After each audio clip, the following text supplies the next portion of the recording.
Assalamualaikum warahmatullahi wabarakatuh. Alhamdulillahirabbil alamin. Wassalatu wassalamu ala asrofil anbiya'i wal mursalin wa ala alihi washabihi ajma'in. Amma ba'du.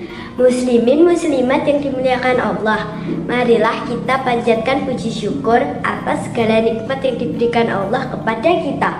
Utamanya adalah nikmat Islam, kesehatan, kekuatan, dan kesempatan sehingga kita masih diberikan kehidupan untuk bertolabul ilmi mengkaji ayat-ayat Allah. Tak lupa salam dan selawat semoga tetap terlimpahkan kepada Rasulullah Muhammad Shallallahu Alaihi Wasallam, keluarga, sahabat, dan para pengikutnya yang senantiasa istiqomah melaksanakan ajarannya. Teman-teman yang dirahmati Allah, pada kesempatan kali ini saya akan menyampaikan sebuah kultum dengan tema 3 golongan yang pertama masuk neraka. Siapakah golongan manusia yang pertama masuk neraka? Apakah orang kafir? Apakah orang munafik? Apakah orang berbuat zina? Teman-teman yang dimuliakan Allah, ternyata bukan salah satu dari mereka. Ada 3 golongan yang pertama masuk neraka. Diriwayatkan dari Abu Hurairah, Rasulullah Shallallahu Alaihi Wasallam bersabda, sesungguhnya manusia pertama yang diadili pada hari kiamat adalah orang yang mati syahid di jalan Allah. Ia didatangkan dan diperlihatkan kepadanya kenikmatan-kenikmatan yang diberikan di dunia. Lalu ia pun mengakuinya. Allah bertanya kepadanya, amal apakah yang engkau lakukan dengan nikmat-nikmat itu? Ia menjawab, aku berperang semata-mata karena engkau sehingga aku mati syahid. Allah berkata, engkau dusta, engkau berperang supaya dikatakan seorang yang gagah berani. Memang demikianlah yang telah dikatakan tentang dirimu. Kemudian diperintahkan malaikat akan menyeret orang itu atas mukanya, lalu dilemparkan ke dalam neraka. Berikutnya adalah orang yang menuntut ilmu dan mengajarkan serta membaca Al-Quran. Ia didatangkan dan diperlihatkan kepadanya kenikmatan-kenikmatannya, maka ia pun mengakuinya. Kemudian Allah menanyakan, amal apakah yang telah engkau lakukan dengan nikmat-nikmat itu?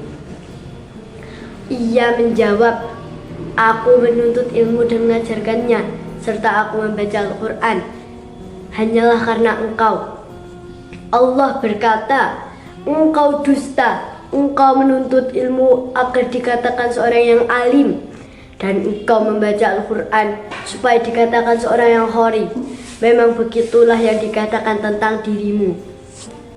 Kemudian diperintahkan malaikat agar menyeret atas mukanya dan melemparkannya ke dalam neraka. Berikutnya adalah orang yang diberikan kelapangan rezeki dan berbagai macam harta benda. Ia didatangkan dan diperlihatkan kepadanya kenikmatan-kenikmatannya, maka ia mengakuinya. Allah bertanya, apa yang engkau telah lakukan dengan nikmat-nikmat itu? Dia menjawab, aku tidak pernah meninggalkan sedekah dan infak pada jalan yang engkau cintai, melainkan pasti aku melakukannya semata-mata karena engkau.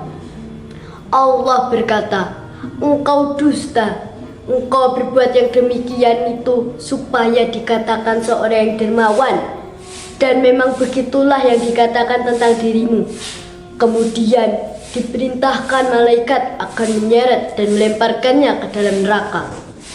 Hadis ini diriwayatkan oleh Muslim dan derajatnya sahih. Hadis di atas menjelaskan tentang ditolaknya suatu amal karena dilandasi sifat riya. Syarat pokok diterima suatu amal soleh adalah ikhlas karena Allah semata, dan amal tersebut harus sesuai dengan contoh dari Rasulullah Shallallahu Alaihi Wasallam. Ibnu Katsir rahimahullah berkata, inilah 2 landasan amal yang diterima, ikhlas karena Allah dan sesuai dengan sunnah Rasulullah Shallallahu Alaihi Wasallam. Hadis di atas menjelaskan tentang adanya 3 golongan manusia yang dimasukkan ke dalam neraka. dan tidak mendapat penolong selain Allah.